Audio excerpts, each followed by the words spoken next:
저는 여전히 한국 채권이 굉장히 매력적일 거라 봅니다. 한국의 채권이 굉장히 매력적이다라는 얘기는 우리나라 경제가 굉장히 안 좋을 거라는 얘기인 거거든요. 뭐 좀 더 직관적으로 말씀드리면은 조금 불행한 얘기지만 저는 개인적으로 중장기적으로 한국이 일본의 경제의 어떤 흐름으로 갈 여지도 있지 않을까 싶거든요. 한국이 일본의 형태로 간다고 하면 지금 3% 금리도 굉장히 높은 거죠.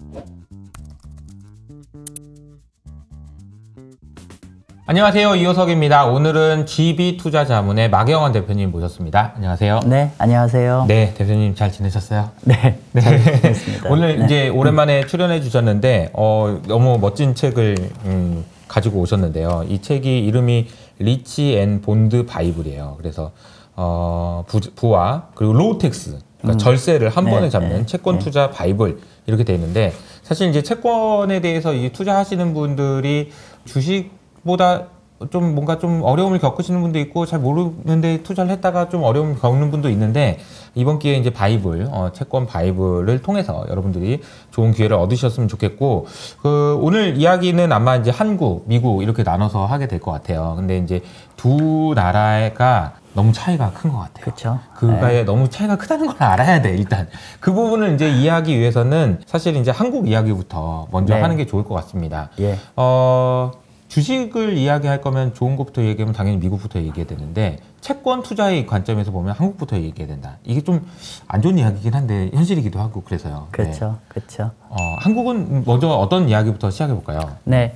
일단은 이제 제가 지난 2년 전 정도 시점부터 제가 국채가 매력적이라는 얘기를 말씀을 드렸고, 그러면서 이제 많은 질문들이 그러면 미국 국채가 좋냐, 한국 국채가 좋냐라고 하면은 네. 제가 선택을 하나 하라고 하면 제가 한국 국채가 좀 더 좋을 거라고 말씀 좀 드렸었어요.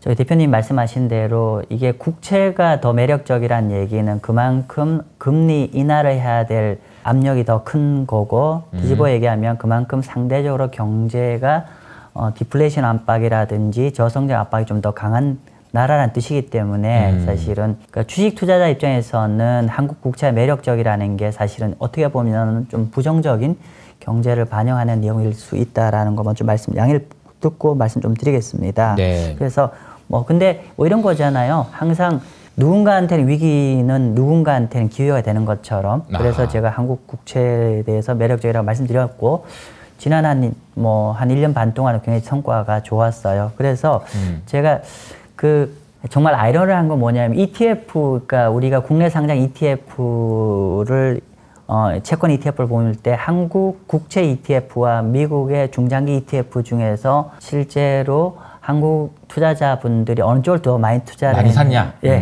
하냐면은 압도적으로 미국 장기 채권 ETF에 투자를 많이 하셨어요. 저는 좀 이해가 될 것 같긴 합니다. 왜냐하면 채권을 산다라는 거는 돈을 빌려준다는 건데, 너 미국한테 빌려주고 싶냐? 한국 정부한테 미국 정부한테 빌려주고 싶지. 믿음직스럽잖아. 이런 느낌으로 그냥 심플하게 미국에 투자한 게 아닌가 이런 생각이 좀 들어요. 네, 맞습니다. 그러니까 보통 이제 채권 투자를 한다고 했을 때 아마도 제가 추정컨대 왜 한국 국채보다 미국 국채를 더 많이 투자를 최근 한 1년 사이에 더 많이 하고 있냐라고 봤을 때는, 보통 채권 투자자들이 채권 투자를 할 때 첫 번째로 그러니까 고려사항이 캐리가 높냐, 이자 수익이 어느 쪽이 높냐라고 보시는데, 금리, 그러니까 쿠폰 이렇게 그렇죠. 복잡한 그러니까 직관적으로 미국은 지금 4%대고 한국은 지금 3%가 깨질까 말까 하는 정도니까, 그럼 상식적으로 미국 채권 투자하면 1년 이자가 한 4%대 나오는 거고, 한국 국채 투자하면 3% 나올까 말까 한 거니까 당연히 미국이 더 매력적이지 않겠냐라고 접근하시는 거고, 제가 여기 지금 최근 한 1년 반 동안에 한국과 미국의 금리를 같이 그려봤어요. 그랬더니만 23년 이전만 하더라도 한국 금리가 미국 금리보다 낮았고 미국 금리가 더 높았는데, 최근에는 완전히 좀 역전이 돼서 한국 금리가 밑으로 깔리고 미국 금리는 어떻게 보면 이렇게 박스권으로 움직이는 중이죠.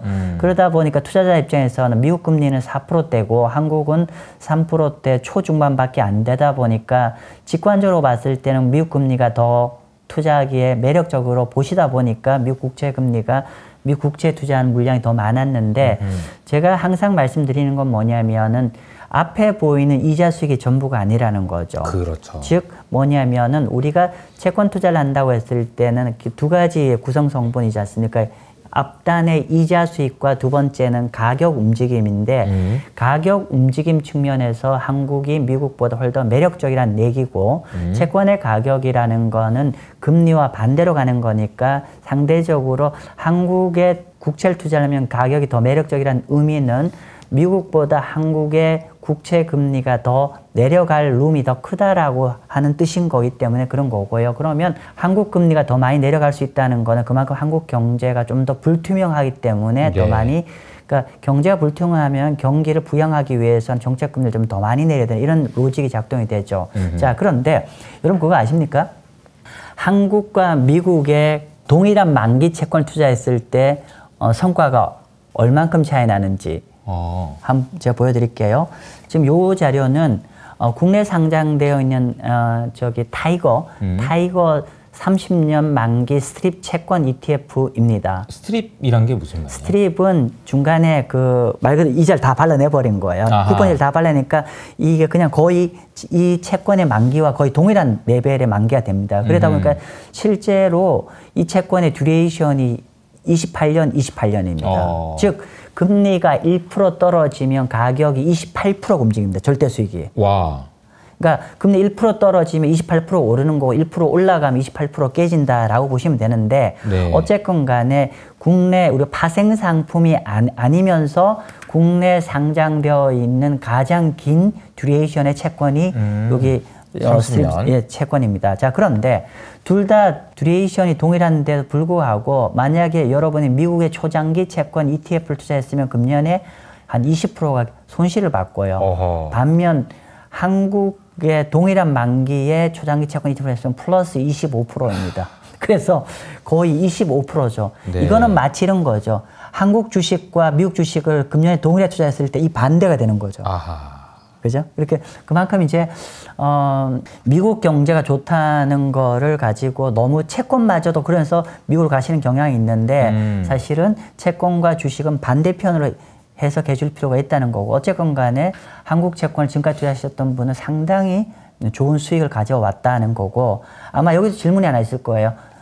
너무 늦은 거 아니야? 그렇죠. 이제 이미 많이 오른 거 아니야 또 근데. 그렇죠. 그래서 이제 그러면 결국 이제 과거는 과거고 지금부터 앞으로 한 1년, 2년 투자한다고 했을 때 결국 앞으로 한국이 이미 금리가 한 3% 정도 3.0 근처에 왔는데 과연 얼마나 더 우리가 좀 속된 표현이지만은 먹을 게 있는지. 그렇죠. 그죠? 근데 이 질문은 결국 앞으로 한국 경제가 어떻게 될지에 대한 질문에 대한 답일 것 같아요. 그래서 뭐 좀 더 직관적으로 말씀드리면은 조금 불행한 얘기지만 저는 개인적으로 중장기적으로 한국이 일본의 경제의 어떤 흐름으로 갈 여지도 있지 않을까 싶거든요. 그러면 일본이 물론 최근에 약간 올랐지만 일본이 거의 제로 금리까지 간 거죠. 만약에 한국이 일본의 형태로 간다고 하면 지금 3% 금리도 굉장히 높은 거죠. 그렇게 본다면 그런 겁니다. 그래서 결국은 최종 종착역이 어디로 갈 것인가가 더 관건일 거죠. 물론 미국이 최근에 금리가 좀 올라서 10년 만기 국채 금리로 4.4기 때문에 절대 금리는 당연히 한국보다 미국이 높지만은 최종적인 금리의 종착역을 본다고 하면은 조금 달라질 여지가 있다는 거고요. 물론 제가 지금 단기적으로 미국 국채를 투자하지 말라는 얘기 아닙니다. 단기적으로 최근에 금리가 한 80bp, 70bp 올랐기 때문에 미국 채권도 단기적으로 매매하기 충분히 좋은 레벨에 와 있는데 그냥 좀 긴 호흡으로 한 2, 3년 이상 정도 긴 호흡으로 본다고 했을 때는 저는 여전히 한국 채권이 굉장히 매력적일 거라 봅니다. 근데 이제 참 그 아이러니한데 굉장히 한국의 채권이 굉장히 매력적이다라는 얘기는 우리나라 경제가 굉장히 안 좋을 거라는 얘기인 거거든요. 그렇죠. 그래서 이게 근데 이거 거꾸로 생각해 볼 필요는 있는 것 같아요. 저도 이제 저희 채널에서 우리 한국 경제에 대한 걱정이나 이제 우려들을 많이 말을 했는데 근데 마땅히 그런 상황에서 우리가 뭘 투자할 수 있는 게 없어요. 국내에서. 그렇다고 뭐 미국 주식에 뭐 장기 투자하기도 좀 어려운 상황이고 그런데 채권에다가는 좀 안정적으로 투자할 수 있다. 역설적이지만 참 계속 그런 내용인 것 같아요. 네. 그래서 아까 뭐 우리가 대표님 좋은 말씀 주셨는데 한국 경제가 비전이 없다고 해서 다 요즘 뭐 1조 달러가 미국으로 건너갔다면서요. 네. 근데 굳이 거의 건너가지 않고 태평양을 건너가지 않고 한국에서도 한국 주식이 안 좋은 거에 어떤 대안이 한국 국채라고 해지한다고 표현하죠. 해지. 그렇죠. 네, 그리고 또 하나는 한국 국채가 여러분 포트폴리오 꼭 필요한 게 뭐냐면 예금의 대안으로 보시면 됩니다. 우리가 예금 플러스 알파를 생각한다면 답은 아주 명확합니다. 이게 우리가 예금 플러스 알파라고 하면 태평양을 건너가면 안 되거든요. 그렇죠. 왜냐하면 원화 자산을 가지고 있어야 그렇죠. 되니까. 환율의 변동성도 있으면 안 되기 때문에 네. 그러면은 사실은 예금 플러스 알파 그리고 플러스 알파가 이왕이면은 요즘에 그 야당 대표님도 동의를 해주셔서 채권의 매매 차익이 전액 비과세거든요. 금액 제한 없이 다 비과세이기 때문에 예금 대비 알파 그 알파가 비과세면 좋겠어라고 그 정도의 어떤 수익의 목표를 갖고 계시는 분들한테는 국내 국채가 여전히 굉장히 매력적이다는 말씀 좀 드리고 싶고 제가 네. 다음 말씀 좀 드릴게요. 네. 자, 그래서 결국 한국 국채 어떻게 봐야 되냐라고 했을 때 뭐 드리기엔 좀 죄송한 말씀인데 그래도 어떤 현상에 대해서 정확히 현실을 말씀드려야 되는 거니까 자, 이 자료는 TS 롬바디아라는 유럽계 독립 리서치 회사가 11월 15일 정도에 발표한 자료입니다. 네. 그 자료에 의하면은 요건 어떤 얘기냐면은 지금 중국을 제외한 이머징 마켓 국가들이 그래서 미국 수출을 얼만큼 하고 있냐는 데이터입니다. 근데 요 보실 때 이게 빨간색이라고 해야 되나요? 여기가 네. 요 색깔을 보면은 짙은 빨강은 중국으로 수출하는 거, 옅은 이게 분홍인가요? 분홍색. 네, 분홍은 네. 미국으로 수출한 물량인데 그렇게 봤을 때 우리가 미국에 대한 의존도가 아주 분명하게 드러납니다. 자, 첫 번째는 멕시코, 압도적이죠. 야, 압도적이고 그 다음 보이는 게 베트남, 그 다음에 사우스 코리아, 한국입니다. 물론 이제 그 다음에 우리가 비슷한 게 이 타이완에 있는데 타이완 같은 경우는 미국의 어떤 반도체 전략적인 파트너이기 때문에 별로 그렇지 않고 어쨌건 간에 중국을 제외한 빅3 미국 수출 노출 국가가 한국이라는 거고 따라서 한국이 트럼프의 관세 정책일 때 좀 상당 부분 좀 걱정되는 부분이고 특히나 2017년 이후에 미국 의존도가 얼만큼 늘었냐면은 2017년도 이후에 한번 잘라봤어요. 그랬더니만 어디냐면은 보면 타이완, 베트남, 사우스 코리아 압도적으로 크고요. 반면에 중국의 의존도는 이렇게 줄어들었어요. 그래서 최근 한 5, 6년 동안에 미국 쪽으로 확 기울은 상황에서 네. 트럼프가 관세 카드를 꺼내기 때문에 그만큼 취약할 수밖에 없다는 거고 참고사항입니다만은 현재 시점에 미국의 어떤 대외 무역의 가장 의존도가 적은 나라 어디냐면은 네. 브라질입니다. 브라질, 인도네시아 그 정도입니다. 그래서 여기 영문자를 좀 그대로 갖고 왔는데 트럼프 정책은 전체 이머징 마켓의 위험 요인이고 그 중에서도 차이나, 멕시코, 사우스 코리아가 가장 큰 충격을 받을 것 같고 반면 인도와 브라질은 상대적으로 덜 취약할 것 같다. 덜 취약하다. 그러니까 이렇게 글로벌 투자자들은 보는 것 같습니다. 그게 사실은 이제 시장에도 그대로 반영이 되고 있는 상황인 것 같습니다. 그렇죠.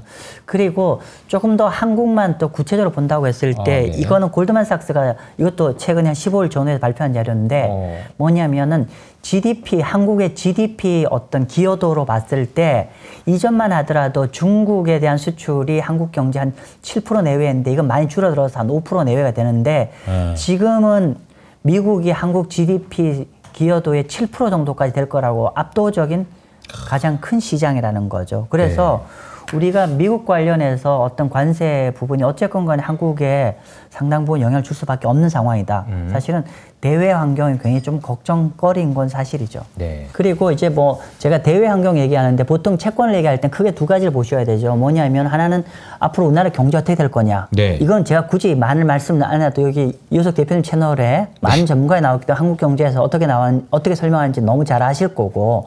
얼마나 안 좋다고 얘기해야 되나 모르겠어요. 네. 그것도 이제 힘들어요. 네. 그렇죠. 네. 그리고 우리 또 하나 우리가 보셔야 될 채권하실 때 또 하나 보셔야 될 거는 물가잖아요. 인플레이션인데 인플레이션이 현재 CPI가 1.6%입니다. 그죠? 1.6%인데 골드만삭스에서 보기에는 금년 내년 25년에도 한 1.6% 전후로 유지가 될 거라고 보고 있습니다. 그러면 우리가 물가가 1.6%로 보는데 어떤 이제 위험 요인, 즉 물가가 1.6이 아니라 2%, 3%로 다시 재앙등하는 리스크는 어떤 거냐면은 원화가 지금 1,400원인데 이게 1,500원, 1,600원 되고 그리고 한국이 원유를 굉장히 많이 수입을 하는데 원유 가격이 폭등하면은 우리가 상대적으로 우리가 수입 물가 인플레이션에 시달릴 여지가 있기 때문에 그런 리스크가 있긴 있지만은 여기 골드만삭스에서 전망하는 아주 시나리오별 분석이 있는 흥미로운 데이터가 있습니다. 어떤 데이터냐면 여기 보시면은요, 현재 레벨에서 환율이 5% 더 터져.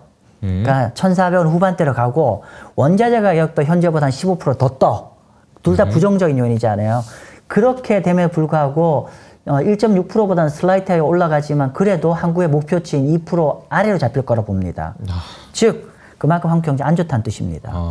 그리고 현실적으로 더 가능성이 있어 보이는 거는 현재보다 원화가 1,300원대로 좀 내려가고 한 5% 강세로 가고 네. 그리고 원자재 가격이 현재보다 한 15% 내려갔을 때는 한국의 물가가 소비자 물가가 1%대로 수렴할 것 같다는 게 골드만삭스의 견해입니다. 참고로 지금 도널드 트럼프가 공약한 게 있잖아요. 딱 들어가자마자 지금 중동전이고 우크라이나전 다 종식시키겠다 얘기했고 만약 그 양반 얘기가 100% 맞다고 하면 당연히 물가 잡힐 것 같고 그리고 한 말씀만 더 드리면은 이번 주말에 도널드 트럼프 2기에 재무부 장관 지명이 됐잖아요. 벤센트가 333 룰을 발표를 했죠. 그 333 룰 중에 하나가 네. 300만 배럴 추가 증산해야 된다고 했어요. 네. 그러면 그 얘기는 즉슨 유가를 더 아래로 잡아놓겠다는 뜻이기 때문에 어쨌건 간에 이런 것들이 한국의 인플레이션은 더 이렇게 둔화가 될 것 같다.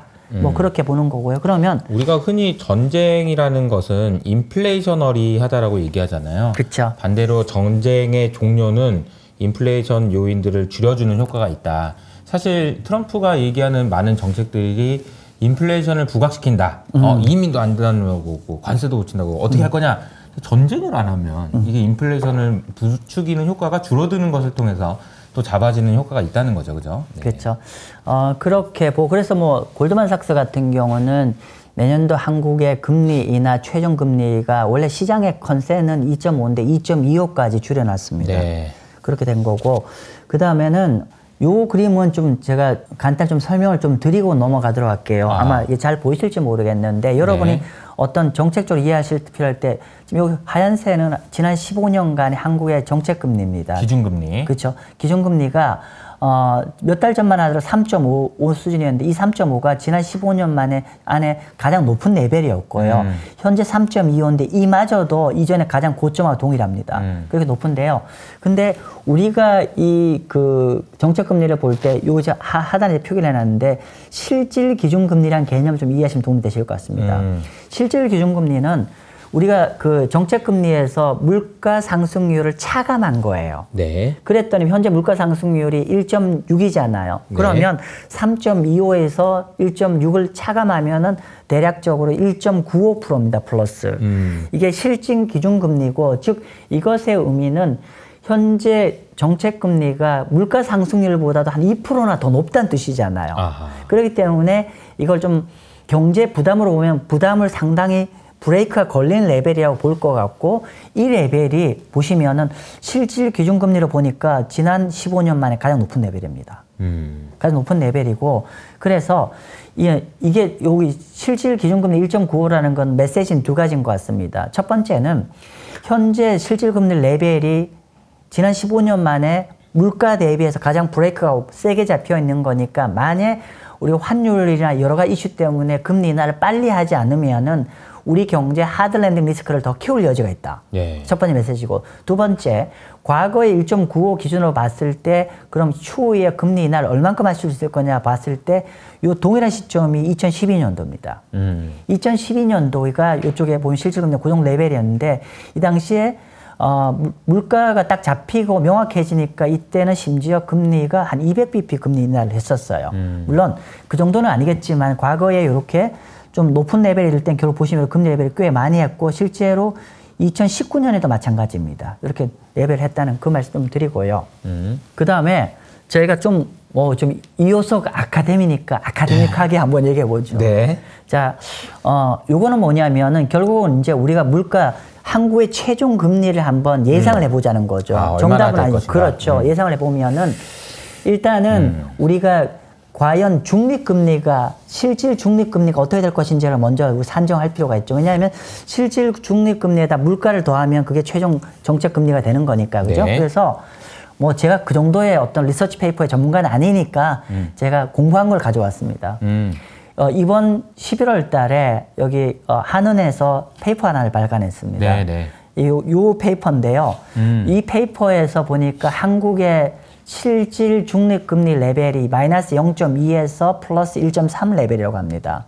참고로 중립금리 레벨이란 이런 거잖아요. 경제 성장에도 부담을 안 주고 또 물가도 자극하지 않는 최적의 적정금리 레벨이라고 하는데 네. 그래서 지금 최근에 이번 달에 발표한 한은에서 발표한 거는 실질금리 0.2, 마이너스 0.2에서 1.3이니까 이거의 중립금리를 계산하면 0.55 정도 되죠. 자, 0.55가 중립금리라고 가정을 하고 먼저 여기에다가 물가, 한국은행 목표가 2%잖아요. 2%를 얹으면 2.5 대충 떨어집니다. 2.5고 좀 전에 골드만삭스나 지금 현재 물가가 그대 스테이 된다 가정을 하면은 여기 보면 2.0이 됩니다.